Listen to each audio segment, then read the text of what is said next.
End Time Prophet, maraming salamat po sa paglangis mo sa bawat bahagi ng iyong balagawa ay natapos na tigit sa pagkilos mo sa aming kalagitnaan sa iyong Santong Espiritu na nagbigay galaksay mga puso at bagong lahat. Kami nagpakumbaba, lalo bang lingkod sa aming nagawang pagkukulang, pagkakamali, pagkasala, kabagan kami patawarin. Lubos at labis po kami nagsisi sa aking mga labi. Ikaw po maglagay, Lord God, makatagadapat bigasin. Ikaw aking naasahan, buksang pangunawa at kaisipan ng bawat napakinig at patuloy mo kaming samahan ng iyong kapangyarihan sa pangalan ni Jesus, and we bind the power of darkness and we send out Satan cast out, be bound into hell and be there forever in the name of our dearest Jesus we pray. Amen and amen. Purihin ang ating pinakamalapit sa Kristo. Una tigit sa lahat ang pinakamataas na pagpupurit, pasalamat, kaluwalhatian at kadakilaan ay tangi lamang sa ating Diyos na buhay at makapangyarihan, walang iba sa ating pinakamamahal na Panginoong Hesus. Ako po'y nagpabot ng dobling paggalang sa ating pong beloved double evangelist Joel de Almeida, the end time prophet of our loving God, into the whole Almeida family. Magandang hapon po.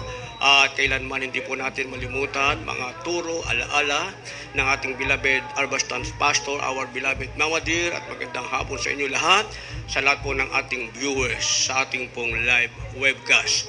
Purihin ang ating pinakamalapit sa Kristo.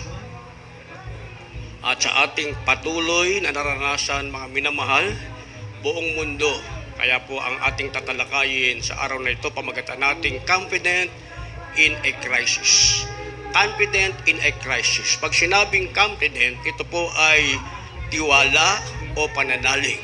Pag sinabing crisis, sa mabilis na translation sa Tagalog ay crisis, o sabihin nating panahon ng pagsubok. Kaya pag tinagalog natin ang confident in a crisis, sasabihin nating ito ay tiwala o pananalig sa panahon ng pagsubok. Basahin po natin ang ating teksto. Kindly po sa ating mga beloved Bible readers. In the book of Genesis chapter 15, verse 1. After these things, the word of the Lord came unto Abram in a vision, saying, Fear not, Abram, I am thy shield and thy exceeding great reward. God bless you po. Kindly in Tagalog. Dito po sa Genesis, kabanatang 15, talatang 1.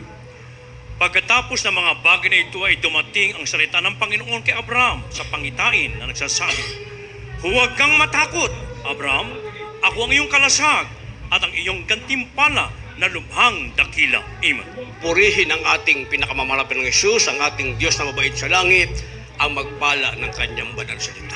Ito ay isang bersikulo sa banal na kasulatan, mga minamahal, isang maliwanag na katotohanan ng ating pinakamamahal na Panginoong Hesus sa kanyang sarili, nagsasabing, Fear not, I am thy shield and thy exceeding reward. Sinabi ng ating nabasa, sino ang Diyos, mga minamahal? Sino ang Diyos para sa nagtitiwala at nananalig sa Kanya? Sino ang Diyos para sa totoong naglilingkod sa Kanya? Ang Diyos, mga minamahal, sa langit. Walang iba ang ating pinakamamahal na Panginoon. Ang Diyos na dapat sambahin, paglingkuran sa Espiritu at katotohanan. Hindi siya kagaya ng Diyos na kinakisna natin sa sanlibutan, na ginawa ng kamay ng tao, mga minamahal. Kasi ang pinag-uusapan nating Diyos dito, siya ang Diyos na makapangyarihan, na lumikha sa tao at nagbigay ng lahat ng pangailangan ng tao. Kaya ang sabi ng atang nabasa, siya ang Diyos na nagsasabing, huwag kang matakot, ako ang iyong kalasag. Aalisin ng Diyos ang iyong takot, ang Diyos sa langit, siya ang iyong kalasag. Pag sinabing ang Diyos ang iyong kalasag, walang maaaring magtagumpay sa iyo. Meron kang kapangyarihan, meron kang baluti, meron kang proteksyon nagmumula sa ating pinakamamahal na Yesu Kristo. At ang sabi sa last phrase na ating nabasa, mga minamahal, ang iyong gantimpala na lubhang dakila. Wala ka ng takot, meron kang tapang. Pag kilala mo ang Diyos na tunay na dapat mong paglingkuran, sabi ng ating nabasa, meron ka pang kalasag at meron ka bang gantimpala na lubhang dakila. Pag sinabing exceeding reward, gantimpalang lubhang dakila, mga minamahal, ang ibig sabihin, ito'y isang bagay na mananatili sa iyo. Hindi pansamantala lang, mga minamahal, not in just a little moment na ito'y nasa iyo. Pag sinabing exceeding reward at ang nagbigay nito ang ating pinakamamahal na Yesu Kristo, this reward will be yours forever. Mananatili sa iyo and it will never last. Hindi magwawakas, hindi matatapos. Dahil sinasabing exceeding reward, ang ibig sabihin, kalakip nito ang kapangyarihan ng ating pinakamamahal na Yesu Kristo. And what is crisis, mga minamahal? Pag sinabing crisis, panahon ng pagsubok. Pag sinabing panahon, ito'y dumarating sa panahong hindi rin inaasahan ng tao, mga minamahal. Hindi natin pwedeng piliin ang panahon. Hindi natin pwedeng sabihin ang panahong ito naway panahon ng kasaganahan, panahon ng kalusugan, panahon ng lahat ng bagay na ating kailangan. Walang sino mang pwedeng magsabi. Dahil sinasabing crisis, panahon ng pagsubok, anytime. Sa panahong hindi mo inaasahan, ito ay darating. Kaya kinakailangan meron tayong tamang pagtitiwalaan at pananaligan. Kaya nga ang tamang tanong, how can I be confident in a crisis? Nang ibig sabihin, paano ako magiging o magkakaroon ng tiwala o pananalig sa panahon ng pagsubok?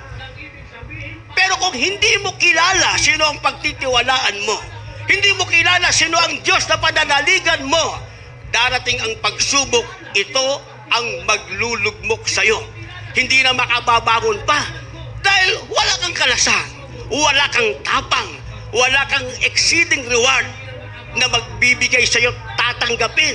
Hindi mo kilala sino ang pagtitiwalaan mo, sino ang pananaligan mo. Bakit, mga minamahal? Dahil sa sanlibutan, mga minamahal, ano ang ugali ng tao? Ang ugali ng tao, mga minamahal, merong tinatawag na wrong guidance from experts. Ito ang ugali ng tao. Pumupunta sila, mga minamahal, sila'y nakikinig doon sa tinasabing wrong experts. Pag sinabing wrong experts, ito yung mga dalubhasa, mga eksperto, mga minamahal, ang ginagamit nila ay hindi ang kapangyarihan ng Diyos, kundi yung karunungang meron sila. Naintindihan natin, mga minamahal, at yan ay tinatawag na payo ng masama, nakasulat sa banal na kasulatan. Kindly, basahin po natin. From the book of Proverbs, chapter 12, verse 5. The thoughts of the righteous are right, but the counsels of the wicked are deceit. Kawikaan Kapitulo 12, versikulo 5. Ang mga pag-iisip ng matuwid ay ganap, ngunit ang mga payo ng masama ay magdaraya. Amen. Amen. Purihin ang ating pinakamalapit na Yesu Kristo. Dalawang bagay muna ang dapat nating maunawaan, mga minamahal. Sabi, mga minamahal, ng ating nabasa, Kawikaan 12 ang talatay 5, ang pag-iisip ng matuwid ay ganap. Kung ang tao ay matuwid at kilala niya ang Diyos ang kanyang kalasag, ang kanyang katapangan, ang kanyang tinatawag na exceeding reward, siya'y matuwid, ganap ang kanyang pag-iisip. Ang pagkakaiba nito, ang sabi, ngunit ang mga payo na masama ay magdaraya. Kung merong taong matuwid ang pag-iisip, mga minamahal, meron din namang masama na ang kanyang payo ay pandaraya. Ang ibig sabihin, ililigaw ka. Akala mo sa panahon ng pagsubok, siya ang iyong kailangan. Nung pala, yung sasabihin niya sa iyo, mga minamahal, pakikinabangan mo lang sa sandaling panahon, pero pagkatapos noon, makikita mo ang sarili sa tinatawag na pagkapahama. Kaya nga, ano ang meron ng mundo, mga minamahal? Ang mundo ay merong mga taong tinatawag na crazy ideas. Yung kanilang mga sinasabi, mga minamahal, ito mga minamahal ay bunga na kailang pag-iisip na hindi mo pakikinabangan magpakailanman. Simpleng halimbawa, sinasabing the key to life is to eat bananas and yogurt. Gusto mo raw maging masigla ang buhay mo, masaya ang buhay mo, kumain ka ng banana, kumain ka ng saging, kumain ka ng yogurt. Pero nung ako ay nasa Australia, meron akong natutunan doon, mga minamahal, pag kumakain ka pala ng yogurt, hindi mo pwedeng samahan ng fruits, mga minamahal. Hindi magiging maganda ang epekto sa iyong katawan. Kainin mo ang prutas nang wala ang yogurt. At lumipas ang ilang oras at saka kumain ng yogurt para yung minerals ng dalawa, yung kanilang vitamin content ay maging tama sa iyong katawan. Pero may magsasabi sa iyo, kumain ka ng banana, isama mo sa yogurt. Sinasabi nilang, the key to life is to eat bananas and yogurt. Kung gusto naman lumawak ang iyong kaalaman, sinasabi nilang the key to life is to buy our seminars tape. Bumili ka ng mga seminars tape, pakinggan mo yun, ubusin mo yung oras mo doon. Kung ano ang matutunan mo ron, gamitin mo sa buhay mo, and that is your key to your life, to make your life abundant. Yun ba ang katotohanan, mga minamahal? Sa banal na kasulatan, mga minamahal, ang kailangan ng tao ang payo ng ating mahal na Panginoon. Ang salita ng Diyos, mga minamahal, yan ang kailangan ng tao para ang buhay mo ay magkaroon ng susi at sumagana at baligtasan mo kung anumang crisis ang dadating sa sanlibutan dahil ang nasa iyo ang sinasabi na payo ng Diyos na siyang salita ng ating pinakamamahal na Jesucristo. So isang mali ng tao, mga minamahal, sila ay nagtiwala sa sinasabing mga payo ng mga expert. Pangalawa, mga minamahal, sinasabing wrong guidance from circumstances. Na ang ibig sabihin, maling guide, mga minamahal, mula sa mga pangyayari.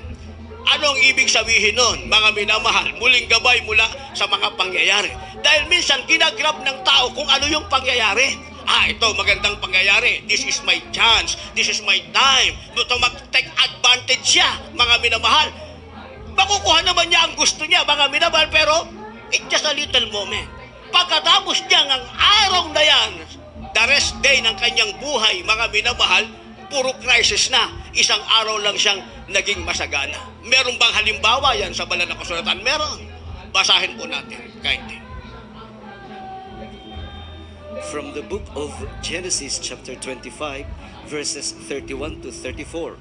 And Jacob said, "Sell me this day thy birthright." And Esau said, "Behold, I am at the point to die. And what profit shall this birthright do to me?" And Jacob said, "Swear to me this day." And he sware unto him. And he sold his birthright unto Jacob. Then Jacob gave Esau bread and pottage of lentils. And he did eat and drink, and rose up, and went his way. And thus Esau despised his birthright. Amen. Dito po sa Genesis, kabanatang 25, talatang 31 hanggang 34. At sinabi ni Jacob, "Ipagbili mo muna sa akin ang iyong pagkapanganay." At sinabi ni Esau, "Narito, ako'y namamatay, at saan ko mapapakinabangan ang pagkapanganay?" At sinabi ni Jacob, "Isumpa mo muna sa akin." At isinusumpa niya sa kanya, at kanyang ipinagbili ang kanyang pagkapanganay kay Jacob. At binigyan ni Jacob si Esau ng tinapay at nilutong lintihas, at siya'y kumain at uminom. At bumangon at yumaon, gayon ni walang halaga ni Esau ang kanyang pagkapanganay. Purihin ang ating pinakamalapis Kristo. Ano ang nawala kay Esau, mga minamahal? Nang dahil sa isang platong pagkain, yung kanyang pagkapanganay, yung kanyang birthright ang nawala. Ito ang sinasabi, mga minamahal, wrong guidance from circumstances. Dahil si Esau ay gutom na gutom, mga minamahal. Kailangan niya ng pagkain. Kaya lumapit siya sa kanyang kapatid na si Jacob. "Bigyan mo ako ng pagkain." Ano ang kanilang deal? "Ipagbili mo sa akin, ipagpalit mo sa akin ang iyong pagkapanganay." Yung pangyayari na yon, mga minamahal, doon nag-take advantage, mga minamahal, si Esau. Dahil gusto niya lang pagkain, hindi niya alam gaano kahalaga ang kanyang pagkamangangalay. Kaya binigyan siya ng pagkain ng kanyang kapatid, kinain niya ang pagkain, nabusog siya. In just a little moment, yung moment lang na yon, yung pagkakataon na yon, nabusog siya. Pero ang kanyang kabusugan hindi magpakailanman, muli siyang magugutom, wala na siyang ipagpapalit pa. Dahil ang pinagpalit niya, ang kanyang buong pagkatao. Yan ang sinasabi, mga minamahal, na dumarating sa tao ang crisis, mga minamahal, dahil sila ay nasa maling gabay ng mga pangyayari. Iyon ang kanilang sinusundan, mga minamahal. Sabi ng banal na kasulatan, mga minamahal, kapag tayo daw ay nagre-rely o bumase sa mga circumstances o sa mga pangyayari, ang mga bagay ay tila mabuti sa atin. Pero ang katotohanan, mga minamahal, ang mangyayari sa atin, dadalin tayo nito sa tinatawag na lubhang pangit na kalagayan. Ibig sabihin, lalo tayong ilalagay sa tinatawag na pagsubok. Samantalang, mga minamahal, kung malaman natin yung tinatawag na anchors for the soul, Dito na ngayon papasok mga minamahal yung sinasabing confident in a crisis. Yung sinasabing anchors for the soul, mga minamahal, ito ay angkla o sagisag ng pag-asa. And what is our first anchor? Sabi ng banal na kasulatan, first anchor in a crisis is the presence of God. Ang unang angkla, mga minamahal, ang unang sagisag ng pag-asa sa tinatawag na pagsubok o krisis ay walang iba kundi ang presensya ng ating pinakamamahal na Panginoong Kristo. Basahin natin, kain po. The book of Hebrews chapter 13, verse 5. Let your conversation be without covetousness, and be content with such things as ye have. For he hath said, I will never leave thee, nor forsake thee. The book of the Gospel according to Matthew chapter 28, verse 20. Teaching them to observe all things whatsoever I have commanded you. And lo, I am with you always, even unto the end of the world. Amen. God bless you po. Dito po sa Hebreo Kapitulo 13, versikulo 5. Mangilig kayo sa pag-ibig sa salapi. Magkasya kayo sa iyong tinatangkilik. Sapagkat siya riyang nagsabi, sa anong paraan ay hindi kita pagkukulangin, at sa anong paraan ay hindi kita pababayaan. Dito po sa Mateo 28:20. Naituro niyo sa kanila na kanilang ganapin ang lahat ng mga bagay na inuutos ko sa inyo. At narito ako'y suma sa inyong palagi hanggang sa katapusan ng sanlibutan. Purihin ang ating pinakamalapes Kristo. Kaya ito ang ating kailangan, mga minamahal, na sinasabing anchors for the soul. At ang unang anchor o angkla, mga minamahal, ang tinatawag na presensya ng ating pinakamamahal na Panginoong Kristo para magkaroon tayo ng tinatawag na tiwala o pananalig sa panahon ng tinatawag na pagsubok. Sabi ng ating nabasa, Diyos mismo ang nagsasabi. Sa last phrase ng ating nabasa, Hebreo chapter 13 verse 5, mga minamahal, ang sabi nito, sa anumang paraan, hindi kita pagkukulangin, sa anumang paraan, hindi kita pababayaan. Lahat magsabi ng praise the Lord. Sinabi yan ng ating pinakamamahal na Panginoon. Dahil ang ating first anchor, ang presensya ng Diyos, kapag ang presensya ng Diyos ay bumaba na sa iyo, mga minamahal, saan natin kinuha ang salitang anchor? Sa barko, mga minamahal, sa malaking sasakyang pangdagat. Kapag gano'n man kalaki ang sasakyang pangdagat, pag binaba nila ang anchor sa apat na haligi nito, mga minamahal, kahit ano pang lakas ng alon, ang malaking sasakyang pangdagat ay hindi magagalaw, mga minamahal, dahil ang angkor ay nakabaon na sa kailaliman ng dagat. Iyon ang kanyang proteksyon. Ganon din sa ating mahal na Panginoon. Pag ginawa nating first anchor of our soul, ang presensya ng ating mahal na Kristo, pagbaba ng presensya ng Diyos sa iyo, taglay mo na ang pangako ng Diyos, hindi ka pagkukulangin ng ating mahal na Panginoon sa anumang paraan, hindi ka pababayaan ng ating mahal na Panginoon, magpaulit-ulit pa man ang pagsubok, ang tinatawag na crisis, mga minamahal, na natili kang ikaw ay nakatayo, matibay, you will stand firm. Bakit? Dahil ang bumaba sa iyo, ang tinatawag na anchor for the soul, and that is the presence of God. Nasa iyo yan. Hindi mawawala yan. Kaya kahit pagsubok pa man, mga minamahal, kahit pagsubok pa man, sabihin natin ang isang malaking sasakyang pangdagat ay nasa gitna ng karagatan at malakas ang bagyo, sabihin natin hurricane, mga minamahal, o super typhoon. Hurricane sabihin natin dahil nakababa ang anchor, hindi siya magagalaw. Lahat ng tripulante ng barko na yan, pasakyang pangdagat, ay mananatiling safe dahil sa anchor na kailang binaba. Kaya pag bumaba na sa taong presensya ng Diyos, mga minamahal, kahit anong bagyo pa lang sa pagsubok, kahit ano bang bagyo ng pandemya ang darating, kahit walang katapusan at bumilang ng taon, dahil bumaba sa iyo ang presensya ng Diyos, ikaw ay matatag sa sinasabing time of crisis. Palakpakan muna natin ang ating pinakamamahal na Kristo. Second anchor, mga minamahal, sinasabing second anchor for the soul in time of crisis is God's purpose.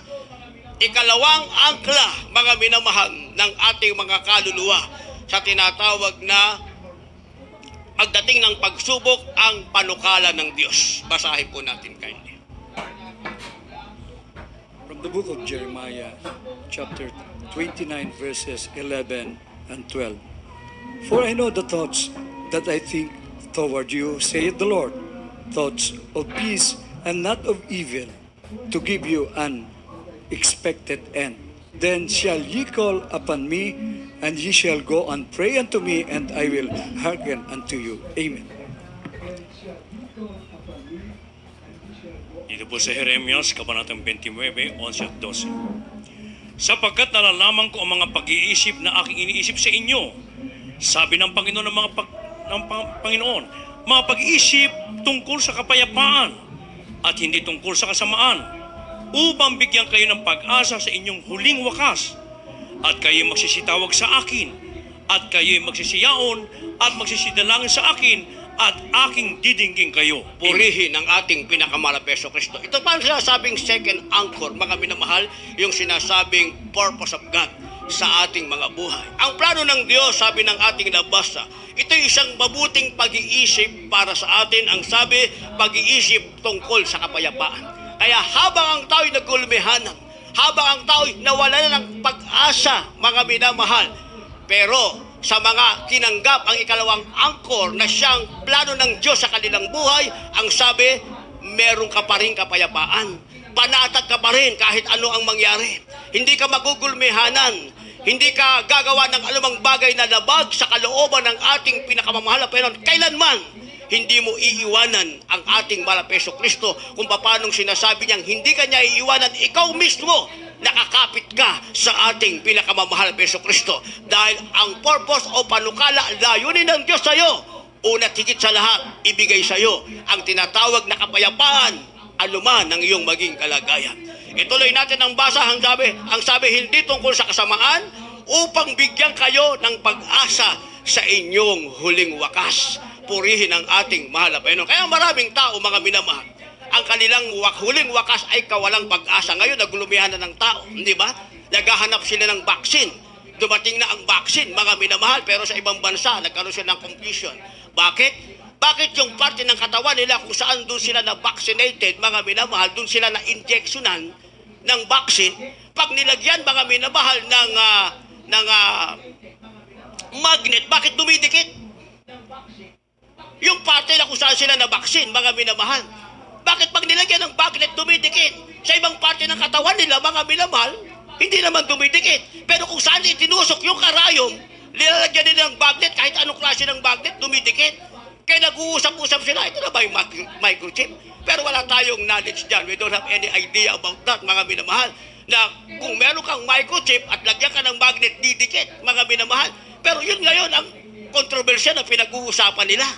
Kaya ang taon, mga minamahal, nagulumihanan, na wala sila ng kapayapaan at hindi alam kung meron silang mabuting wakas, mga minamahal.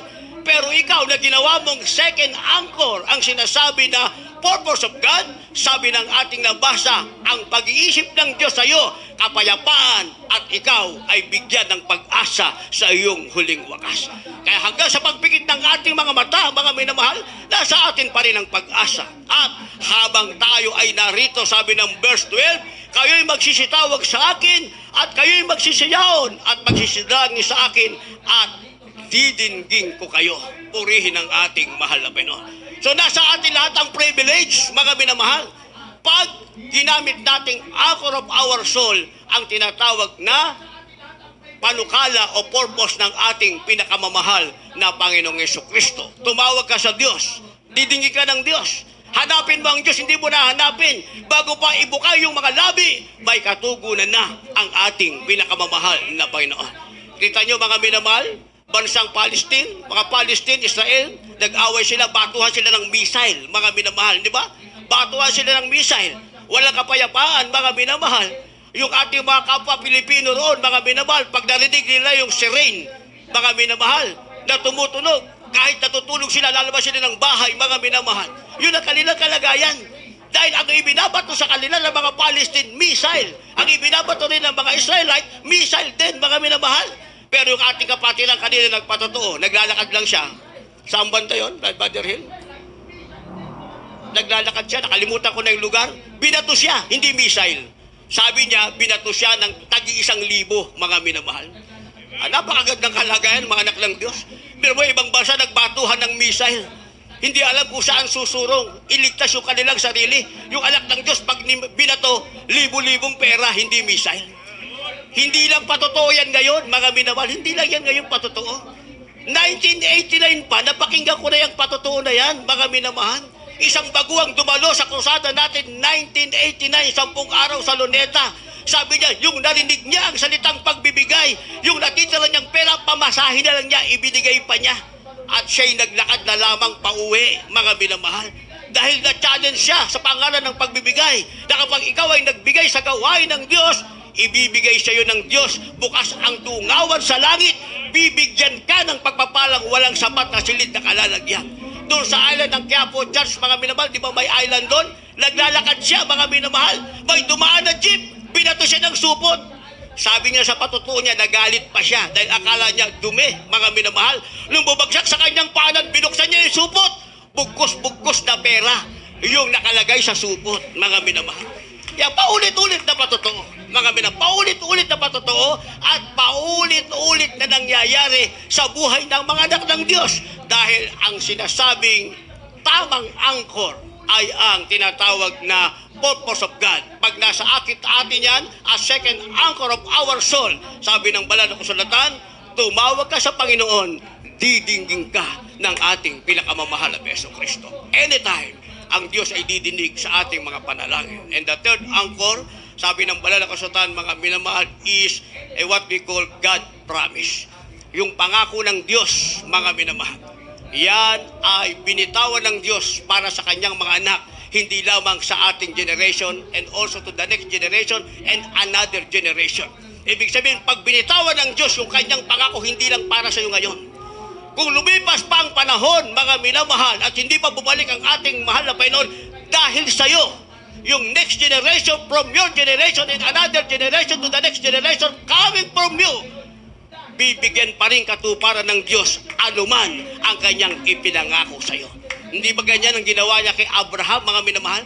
Yung pangako ng mahal na Panginoon kay Abraham, mga minamahal, sa naging anak kay Isaac, sa mga sunod anak ni Abraham, ibinigay ng Diyos ang kanyang pangako. Basahin po natin kanya. From the book of Acts, chapter 27, verse 25. Wherefore, sirs, be of good cheer, for I believe God, that it shall be even as it was told me. From the book of Joshua, chapter 1, verse 7. Only be thou strong and be courageous, that thou mayest observe to do according to all the law, which Moses my servant commanded thee. Turn not from it to the right hand or to the left, that thou mayest prosper whithersoever thou goest. Amen. Amen. God bless you po kayo. Dito po sa mga gawa, Kapitulo 27, ang talata po ay 25. Kaya nga mga Ginoo, laksan niyo ang iyong loob, sapagkat ako'y sumasampalataya sa Diyos, na mangyayari ayon sa sinasalita sa akin. Magpakalakas ka lamang at magpakatapang na mabuti, na isagawa mo ang ayon sa buong kautusan na inuutos sa iyo ni Moises, na aking lingkod. Huwag kang liliko sa kanan o sa kaliwa, upang ikay magtamo ng mabuting kawakasan saan ka man pumaroon. Purihin ang ating mahal na Panginoon. Sabi ng ating nabasa, mga minamahal, ulitin ko lamang sa gawa, 27 ang talata ay 25. Ito ang pangako ng ating pinakamalapit Hesus Kristo. Ang sabi po rito, mga minamahal, sapagkat ako'y sumasampalataya sa Diyos na mangyayari ayon sa sinalita niya sa akin. Kung ano ang sasalita ng Diyos sa atin, kung ano yung pangangako ng Diyos sa atin, sasampalatayanan natin ito, na ito ay mangyayari dahil Diyos ang nangako, magkakaroon ito ng katuparan para sa kanyang mga anak na pinangakuan. Nilagyan natin ng supporting verse, mga minamahal. Ito na po ang ating last verse, kindly, sa ating mga magpaawit manugtog. Maghanda na po tayo. Sa Josue, mga minamahal, sabi ng verse 7, chapter 1, ang aklat na itong kautusan, o magpakalakas ka lamang, magpakatapang kang mabuti. Kinakailangan nating maging malakas, kinakailangan nating maging matapang na mabuti. Ang sabi, meron pala tayong tungkulin sa harap ng Diyos. Isagawa mo ayon sa buong kautusan na inutos sa iyo ni Moises, na aking lingkod, huwag kang liliko sa kanan o sa kaliwa. Dito na tayo, mga minamahal. Ito na ang ating daan. Sinasabing narrow way, pero sigurado namang papunta sa langit, mga minamahal. Hindi ka naliliko sa kaliwa, hindi ka naliliko sa kanan. Dahil kung mawala ka sa tinatawag na right path, wala na ibang tinatawag pang right path. Ang iba doon, mga binabang, ay wrong path na. Hindi na tamang daan para sa'yo. Dahil sa right path, lumalakad ka dyan, makipot, ang dulo niyan, ang matatagpuan mo, ang Diyos na nagsasabing, ang pangako niya sa'yo ay bibigyan niya ng katuparan. Pag lumiko ka sa kaliwa, lumiko ka sa kanan, mga minamahal, ang tawag dyan, wrong path. Ibig sabihin, humihiwalay ka sa utos ng Panginoon. At wala kang Diyos na matatagpuan dyan. Diyos ng sanlibutan marami na ang pangako ay walang katuparan, mga minamahal.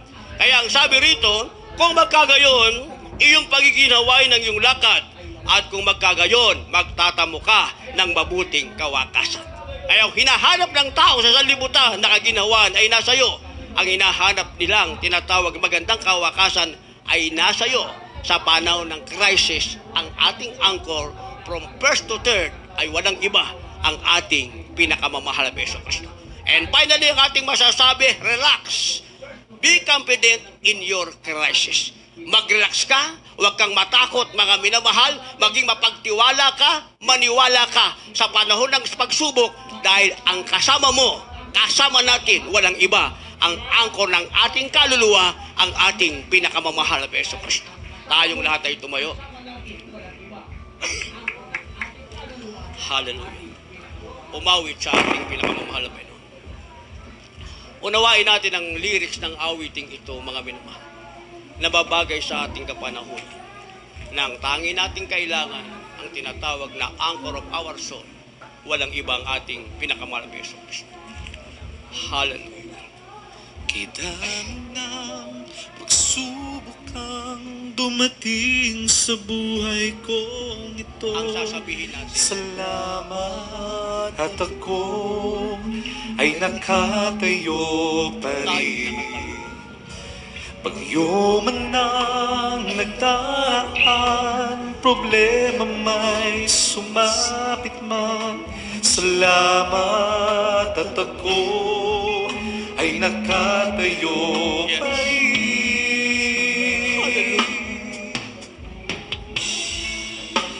Ano man ang mangyari, hallelujah. ikaw ay narito.